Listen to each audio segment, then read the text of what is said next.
जय हिंद। तो आज के इस वीडियो में आप लोगों को क्लास 10th मैथमेटिक्स का चैप्टर ब्रिज जो है ब्रिज के इम्पोर्टेंट कंसेप्ट को कवर करने वाले हैं। और इस वीडियो में आप लोगों को क्या क्या बताने वाले हैं, तो इस वीडियो में आप लोगों को बताएंगे कि छेदक रेखा क्या होता है, जीवा क्या होता है, व्यास क्या होता है, त्रिज्या क्या होता है, स्पर्श रेखा क्या होता है, त्रिजखंड क्या होता है, वृत्तखंड क्या होता है, उसके बाद वृत्त का चतुर्थांश क्या होता है, और जितने भी फार्मूला का यूज होने वाले हैं सारा फार्मूला को आप लोगों को इस वीडियो में कवर करा देंगे। तो आप लोग जो है इस वीडियो में बने रहिएगा अंत तक, समझ गए। सारा का सारा कंसेप्ट आपको इस वीडियो में मिल जाएगा, आप लोग वीडियो में अंत तक बने रहिएगा। चलिएगा देखिएगा, सबसे पहले क्या करते हैं, गोलाकार बंद आकृति। गोलाकार बंद आकृति जो होता है इसको वृत्त कहते हैं। इसको क्या कहते हैं? वृत्त। वृत्त के चारों ओर की घेरा की लंबाई को इसको कहते हैं परिधि। इसको क्या कहते हैं? इसको परिधि कहते हैं। इसको क्या कहते हैं? परिधि कहते हैं, या इसी को क्या कहते हैं? परिमिति कहते हैं, या इसी को क्या कहते हैं? परिमाप कहते हैं। इसी को क्या कहते हैं? परिमाप कहते हैं। अंग्रेजी में सरकमफ्रेंस इसको कहा जाता है। उसके बाद वृत्त को दो बिंदु पर प्रतिच्छेद करने वाली रेखा, जैसे मान लिया जाए ये जो रेखा खींचे हैं, ये रेखा ए और बी, ये रेखा क्या कर रहा है? वृत्त को दो बिंदु पर प्रतिच्छेद कर रहा है। तो वृत्त को दो बिंदु पर प्रतिच्छेद करने वाली रेखा को कहते हैं छेदक रेखा। वृत्त को दो बिंदु पर प्रतिच्छेद करने वाली रेखा को कहते हैं छेदक रेखा। तो छेदक रेखा आप समझ गए हो, ठीक है। छेदक रेखा क्या होता है कि वृत्त को दो बिंदु पर प्रतिच्छेद करता है, मतलब काट करके चला जाता है। एक बार यहाँ काट रहा है, एक बार यहाँ काट रहा है। तो वृत्त को दो बिंदु पर प्रतिच्छेद करने वाली रेखा को कहते हैं छेदक रेखा। उसके बाद ये जो रेखा है, ये वृत्त को दो बिंदु पर स्पर्श कर रहा है। वृत्त को दो बिंदु पर स्पर्श करने वाली रेखा को जीवा कहते हैं। क्या कहते हैं? जीवा कहते हैं। ये देखिएगा, जैसे मान लिया जाए सी और डी, ये सी और डी जो है केवल वृत्त को क्या कर रहा है? दो बिंदु पर स्पर्श कर रहा है। तो वृत्त को दो बिंदु पर स्पर्श करने वाली रेखा को क्या कहते हैं? जीवा कहते हैं। क्या कहते हैं? जीवा कहते हैं, ठीक है। एक वृत्त में अनंत जीवाएं हो सकते हैं और सब जीवा का लंबाई क्या होता है? अलग अलग होता है। और वृत्त का सबसे बड़ी जीवा जो बीचों बीच खींचा जाता है, जो वृत्त के केंद्र से होकर जाता है, जैसे मान लिया जाए इसका नाम ई एफ कर देते हैं। इसका नाम क्या कर देते हैं? E F.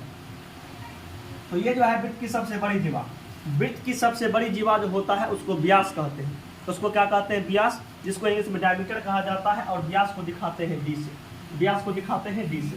व्यास को किससे दिखाते हैं? डी से दिखाते हैं। ये आपका क्या हो गया? ई एफ जो है ये आपका व्यास हो गया। ये आपका क्या हो गया? व्यास हो गया। और यहाँ जो है मान लीजिए आपका वृत्त का केंद्र होगा, तो केंद्र से परिधि की दूरी ये आपका त्रिज्या कहलाता है। क्या कहलाता है? त्रिज्या। यहाँ से यहाँ की दूरी, यहाँ से यहाँ की दूरी ये आपका त्रिज्या कहलाएगा। यहाँ से यहाँ की दूरी ये आपका क्या कहलाएगा? त्रिज्या। अब पूरा यहाँ से यहाँ का दूरी आपका कहलाएगा व्यास। पूरा क्या कहलाएगा? व्यास। यानी कि डी में क्या गो आ रहा है? तो डी में दो गो आ रहा है। तो लिख सकते हैं डी बराबर क्या हो जाता है? डी बराबर 2r हो जाता है। डी बराबर क्या हो जाता है? 2, मतलब डी बराबर 2r हो जाता है। उसके बाद त्रिज्या को दिखाते हैं r से। तो r बराबर क्या हो जाता है? d/2। r बराबर क्या हो जाता है? d/2। r बराबर हो जाता है d/2। देखिएगा, भाषा में कभी कभी आपसे घुमा घुमा करके क्वेश्चन पूछेगा, तो आप लोग समझिएगा। वृत्त का व्यास जो होता है त्रिज्या का क्या गुना होता है? त्रिज्या का दुगुना होता है। वृत्त का व्यास जो है त्रिज्या का क्या गुना होता है? दुगुना होता है। उसके बाद वृत्त का त्रिज्या जो है व्यास का क्या होता है? आधा होता है। व्यास का क्या होता है? आधा होता है। वृत्त का व्यास त्रिज्या का दुगुना, व्यास क्या होता है? त्रिज्या का दुगुना। और त्रिज्या क्या होता है? तो व्यास का आधा होता है। व्यास का आधा होता है। डी बराबर संबंध क्या हो जाता है? r बराबर d/2 या d बराबर 2r। ये व्यास और त्रिज्या के बीच में क्या हुआ? संबंध हुआ। आपसे पूछा जाएगा कि एक वृत्त पर कितना व्यास खींचा जा सकता है? अनंत। ये भी आपका व्यास हुआ, ये भी आपका व्यास हुआ, ये भी आपका व्यास हुआ, ये भी आपका व्यास हुआ। एक वृत्त पर कितना व्यास खींचा जा सकता है? तो अनंत। एक वृत्त पर कितना त्रिज्या खींचा जा सकता है? तो ये भी आपका अनंत है। यहाँ से ये आपका त्रिज्या हो गया, ये आपका त्रिज्या हो गया, ये आपका क्या हो गया? त्रिज्या हो गया। तो एक वृत्त पर अनंत व्यास खींचा जा सकता है, और एक वृत्त पर जो है अनंत त्रिज्या खींचा जा सकता है। समझ गए? उसके बाद आते हैं स्पर्श रेखा पर। किस पर आते हैं? स्पर्श रेखा पर। देखिएगा, यहाँ एक वृत्त बनाते हैं आपको अलग से समझाने के लिए। स्पर्श रेखा क्या होता है कि वृत्त को एक बिंदु पर स्पर्श करने वाली रेखा, वृत्त को एक बिंदु पर स्पर्श करने वाली रेखा, मान लिया जाए बिंदु क्या है? P। वृत्त को एक बिंदु पर स्पर्श करने वाली रेखा को वृत्त को एक बिंदु पर स्पर्श करने वाली रेखा को स्पर्श रेखा कहते हैं। यहाँ से ऑब्जेक्टिव क्वेश्चन बहुत से पूछता है। वृत्त को एक बिंदु पर स्पर्श करने वाली रेखा को क्या कहते हैं? स्पर्श रेखा कहते हैं। तो आप लोग ये भी समझ गए होंगे, वृत्त को एक बिंदु पर स्पर्श करने वाली रेखा को स्पर्श रेखा कहते हैं। स्पर्श रेखा वृत्त को जिस बिंदु पर स्पर्श करता है, इस बिंदु को कहते हैं स्पर्श बिंदु। इस बिंदु को क्या कहते हैं? इस बिंदु को कहते हैं स्पर्श बिंदु। एक इस बिंदु को क्या कहते हैं? स्पर्श बिंदु कहते हैं। अब देखिएगा स्पर्श रेखा से संबंधित और क्या क्या क्वेश्चन आपसे आपके एग्जाम में पूछे गए हैं और पूछे जाएंगे, तो आप लोग सारा बात को ध्यान से समझिएगा, ठीक है। आपसे पूछा जाएगा एक वृत्त पर कितना स्पर्श रेखा खींचा जा सकता है? तो अनंत। एक वृत्त पर कितना स्पर्श रेखा खींचा जा सकता है? तो अनंत। देख लीजिए, यहाँ से ये भी खींच सकते हैं, यहाँ से ये भी खींच सकते हैं, यहाँ से ये भी खींच सकते हैं, यहाँ से ये भी खींच सकते हैं। एक वृत्त पर कितना स्पर्श रेखा खींचा जा सकता है? ये आपका अनंत हो जाएगा। आगे समझिए, आपसे पूछा जाएगा कि वृत्त के किसी एक बिंदु पर, वृत्त के किसी एक बिंदु पर कितना स्पर्श रेखा खींचा जा सकता है? तो वृत्त के किसी एक बिंदु पर केवल क्या हो? केवल एक। वृत्त के किसी एक बिंदु पर कितना स्पर्श रेखा खींचा जा सकता है? तो वृत्त के किसी एक बिंदु पर, वृत्त के किसी एक बिंदु पर, वृत्त के किसी एक बिंदु पर कितना स्पर्श रेखा खींचा जा सकता है? तो केवल एक। केवल क्या हो जाएगा? एक हो जाएगा।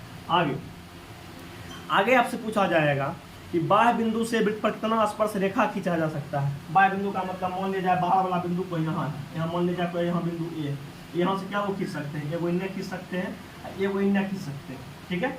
आपसे पूछा जाएगा कि बाह्य बिंदु से वृत्त पर कितना स्पर्श रेखा खींचा जा सकता है? तो दो गो। क्या वो खींच सकते हैं? दो गो खींच सकते हैं। बाह्य बिंदु से वृत्त पर कितना स्पर्श रेखा खींचा जा सकता है? तो दो गो स्पर्श रेखा खींच सकते हैं और दोनों का लंबाई क्या होता है? बराबर होता है। जना मान लिया जाए ए इधर कर दिए बी, इधर कर दिए सी, तो ए बी और ए सी क्या हो जाएगा? बराबर हो जाएगा। अब ई रहेगा 6 सेंटीमीटर, ये भी कितना रहेगा? 6 सेंटीमीटर रहेगा, ठीक है। आप लोग ध्यान से समझिएगा कि बाह्य बिंदु से वृत्त पर दो स्पर्श रेखा खींची जा सकती है और दोनों की लंबाई क्या होती है? समान होती है। दोनों की लंबाई क्या होती है? समान होती है। और बाद और आपसे पूछा जाएगा कि एक वृत्त पर कितनी समांतर स्पर्श रेखा खींची जा सकती है? समांतर स्पर्श रेखा मान लिया जाए एगो यहाँ खींचे हैं, ठीक, एक यहाँ खींचे हैं, एक यहाँ खींचे हैं, एक यहाँ खींचेगा, क्या हो जाएगा? क्या हो जाएगा? दो हो जाएगा। एक वृत्त पर कितनी समांतर स्पर्श रेखा खींची जा सकती है? ये आपका दो हो जाएगा। क्या हो जाएगा? दो हो जाएगा। समझ गए? तो ये सब जो है स्पर्श रेखा से संबंधित क्वेश्चन आपके एग्जाम में पूछे जाते हैं। और एक पॉइंट आप लोग और ध्यान दीजिएगा, एक पॉइंट आप लोग और थोड़ा सा ध्यान देकर के समझिएगा, एक पॉइंट आप लोग और ध्यान देकर के समझिएगा कि ये आपका क्या है? स्पर्श रेखा है, और नहीं ये आपका क्या है? वृत्त है, और ये आपका क्या हुआ? स्पर्श रेखा, और ये आपका क्या होता है? त्रिज्या। स्पर्श रेखा और त्रिज्या जब मिलता है तो वह 90 डिग्री का कोण बनता है। कितना का कोण बनता है? 90 डिग्री का कोण बनता है। स्पर्श रेखा और त्रिज्या जब मिलता है वह 90 डिग्री का कोण बनता है, ठीक है। ये सब बात को भी आप लोग ध्यान समझिएगा। स्पर्श रेखा और त्रिज्या जब मिलता है वह 90 डिग्री का कोण बनता है। आप लोग यहाँ तक समझ गए होंगे, स्पर्श रेखा तक आप लोग समझ गए होंगे, ठीक है। आगे चलते हैं, आगे आप लोगों को बताते हैं त्रिज्यखंड के बारे में और बताते हैं वृत्तखंड के बारे में। त्रिज्यखंड के बारे में बताते हैं और वृत्तखंड के बारे में बताते हैं। देखिए यहाँ जो है, यहाँ एगो फोटो बनाते हैं वृत्त का और यहाँ भी फोटो बनाते हैं वृत्त का, ठीक है। उसके बाद ये जो है ये आपका त्रिज्या हो गया और ये भी आपका क्या हो गया? त्रिज्या हो गया। यहाँ से ये आपका क्या हो गया? त्रिज्या हो गया। ये आपका क्या हो गया? त्रिज्या हो गया। और यहाँ से ये जो है ये आपका क्या हो गया? ये आपका जीवा हो गया। ये आपका क्या हो गया? जीवा हो गया। आप लोग ध्यान से समझिएगा। मान लिया जाए इसके अंदर का नाम ओ कर देते हैं, इसका नाम ये कर देते हैं, इसका नाम बी कर देते हैं। इसका त्रिज्या आर है, इसका केंद्रीय कोण क्या है? थीटा। इसका केंद्रीय कोण क्या है? थीटा, ठीक है। देखिएगा वृत्त के दो त्रिज्या, वृत्त के दो त्रिज्या, ये भी क्या है? त्रिज्या है और ये भी क्या है? त्रिज्या। वृत्त के दो त्रिज्या और चाप की लंबाई, इसको कहते हैं चाप की लंबाई। वृत्त के दो त्रिज्या और चाप की लंबाई से घिरे हुए क्षेत्र को वृत्त का त्रिज्यखंड कहते हैं। इसको क्या कहेंगे? इसको कहेंगे त्रिज्यखंड। इसको क्या कहेंगे? त्रिज्यखंड कहेंगे। इसको क्या कहेंगे? त्रिज्यखंड कहेंगे। इसको क्या कहेंगे? इस एरिया को क्या कहेंगे? त्रिज्यखंड कहेंगे। वृत्त के दो त्रिज्या, वृत्त के दो त्रिज्या और चाप की लंबाई से घिरे हुए क्षेत्र को क्या कहेंगे? त्रिज्यखंड। क्या कहेंगे? त्रिज्यखंड कहेंगे। इसको क्या कहेंगे? त्रिज्यखंड कहेंगे। इसको कहेंगे त्रिज्यखंड। इसको क्या कहेंगे? त्रिज्यखंड कहेंगे। अब देखिएगा ये भी क्या है? ये भी क्या है? ये भी चाप की लंबाई, ये भी चाप की लंबाई है और ये जो है ये भी क्या है? दो त्रिज्या। तो ये भी त्रिज्यखंड है और ये भी क्या है? त्रिज्यखंड है। इसको भी क्या कहेंगे? इसको भी कहेंगे त्रिज्यखंड। इसको भी क्या कहेंगे? इसको भी कहेंगे त्रिज्यखंड। इसको भी क्या कहेंगे? त्रिज्यखंड कहेंगे। अब देखिएगा इसका आकार छोटा है तो छोटका को कहेंगे लघु त्रिज्यखंड। छोटका को क्या कहेंगे? लघु त्रिज्यखंड। छोटका को क्या कहेंगे? लघु त्रिज्यखंड। ये बड़का है जिसको कहेंगे दीर्घ त्रिज्यखंड। इसको क्या कहेंगे? दीर्घ त्रिज्यखंड। इसको क्या कहेंगे? दीर्घ त्रिज्यखंड। मतलब जब क्वेश्चन में लघु दीर्घ नहीं कहेगा वहाँ आप लोग छोटका का निकालिएगा, लघु त्रिज्यखंड निकालिएगा। समझ गए? अब देखिएगा ये जो है ये आपका क्या हो गया, ये आपका क्या हो गया, तो ये जो है क्या कहते हैं वृत्त का जीवा हो गया, और ये क्या हो गया चाप की लंबाई, क्या हो गया चाप की लंबाई। तो इस एरिया को क्या कहेंगे, ये जो एरिया है इस एरिया को कहेंगे वृत्तखंड, इस एरिया को क्या कहेंगे वृत्तखंड कहेंगे, इस एरिया को क्या कहेंगे वृत्तखंड कहेंगे। यानी कि वृत्त के जीवा और चाप की लंबाई से घिरे हुए क्षेत्र को क्या कहेंगे, तो वृत्तखंड कहेंगे। ये भी आपका वृत्तखंडे होगा, इधर बड़का पार्ट जो है, ये सब पार्ट जो है, ये भी क्या है बड़का पूरा पार्ट, ये भी आपका वृत्तखंडे है, ये भी आपका क्या है, तो ये भी आपका वृत्तखंड है, ये भी आपका क्या है वृत्तखंड। ये वृत्तखंड का आकार छोटा है, इसको कह सकते हैं लघु वृत्तखंड, इसको क्या कहेंगे लघु वृत्तखंड, इसको क्या कहेंगे लघु वृत्तखंड। इसको क्या कहेंगे, इसको कहेंगे दीर्घ वृत्तखंड, इसको क्या कहेंगे दीर्घ वृत्तखंड, इसको क्या कहेंगे दीर्घ वृत्तखंड कहेंगे। तो आप लोग त्रिखंड वृत्तखंड समझ गए होंगे। अब आप लोगों को बताते हैं वृत्त का चतुर्थांश। से मान लिया जाए आपका क्या हो गया कि पूरा पूरा वृत्त हो गया। वृत्त को 4 भाग में बांटेंगे, वृत्त को 4 भाग में बांटेंगे कि प्रत्येक भाग आपका ये कहलाएगा चतुर्थांश, ये भी आपका क्या कहलाएगा चतुर्थांश, ये भी क्या कहलाएगा चतुर्थांश, ये भी क्या कहलाएगा चतुर्थांश कहलाएगा। तो सारा पॉइंट को आप लोग देख लिए। सीधक रेखा क्या होता है, जीवा क्या होता है, व्यास, त्रिज्या, स्पर्श रेखा, त्रिखंड, वृत्तखंड, वृत्त का चतुर्थांश, और फार्मूला आप लोगों को बताते हैं। तो सारा फार्मूला आप लोगों को बताते हैं, आप लोग एकदम बारी बारी समझिएगा। इतना फार्मूला आप लोगों को करा देते हैं, इतना फार्मूला कंप्लीट कर लीजिएगा। एक भी कोई एक्स्ट्रा फार्मूला आप लोगों को पढ़ने का जरूरत नहीं पड़ेगा। सारा फार्मूला को आप लोग नोट कर दीजिए, ठीक है। इसको मिटा देते हैं, इसको मिटा देते हैं। हम देखते हैं फार्मूला पहले आपको बताते हैं। पहला देखिएगा, पहला आपसे पूछा जाएगा कि वृत्त का क्षेत्रफल, वृत्त का क्षेत्रफल क्या होता है। तो वृत्त का क्षेत्रफल जो आपका होता है ये आपका हो जाता है पाई आर स्क्वायर। क्या होता है पाई आर स्क्वायर। वृत्त का क्षेत्रफल कहेगा पाई आर स्क्वायर। 2 नंबर में कहेगा वृत्त का परिधि, वृत्त का परिधि। तो वृत्त का परिधि जो आपका होता है ये आपका हो जाता है 2 पाई आर।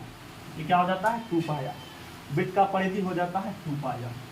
3 नंबर में पूछेगा अर्धवृत्त का क्षेत्रफल, अर्धवृत्त का क्षेत्रफल। अर्धवृत्त का क्षेत्रफल कहेगा तो देखिएगा पूरा वृत्त का क्षेत्रफल जो होता है pi r square, pi r square. अर्धवृत्त का आकार क्या करना है 1/2 लगा देना, 1/2 गुना पाई आर स्क्वायर, 1/2 गुना पाई आर स्क्वायर। उसके बाद 4 में, उसके बाद 4 में कहेगा अर्धवृत्त का परिधि, अर्धवृत्त का परिधि। अर्धवृत्त का परिधि जो आपका होता है ये आपका हो जाता है पाई आर प्लस में 2r, या 2r के बदला क्या लिख सकते हैं पाई आर प्लस में d, ठीक है।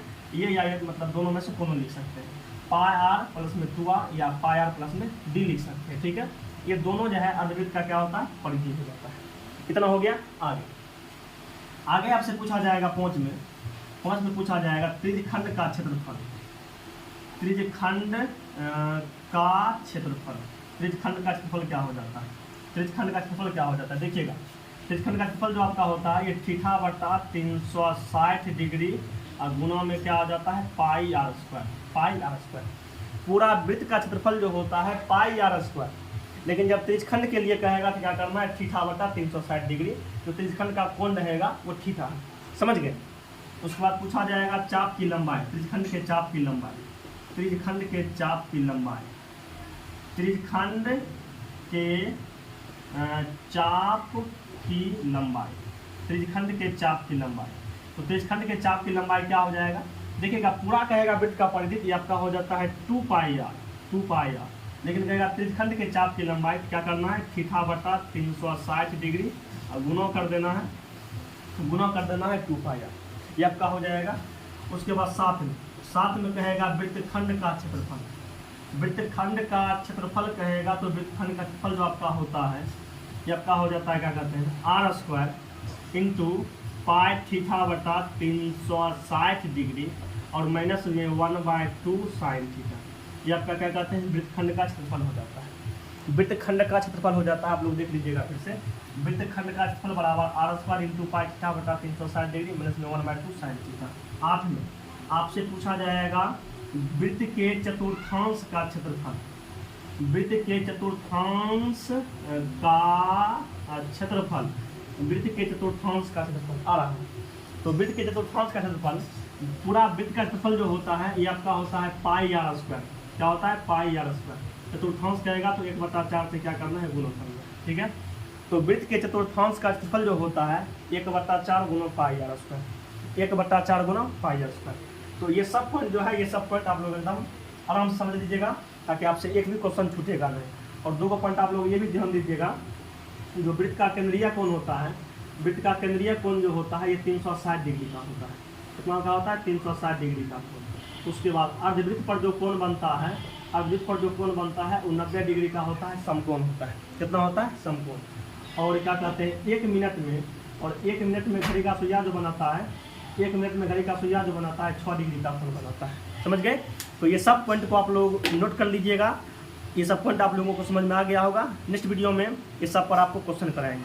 बताइएगा कमेंट बॉक्स में कमेंट करके यह वीडियो आप लोगों को कैसा लगा, और क्लास 10th मैथमेटिक्स के किस चैप्टर का वीडियो आपको चाहिए, कमेंट बॉक्स में कमेंट कीजिएगा।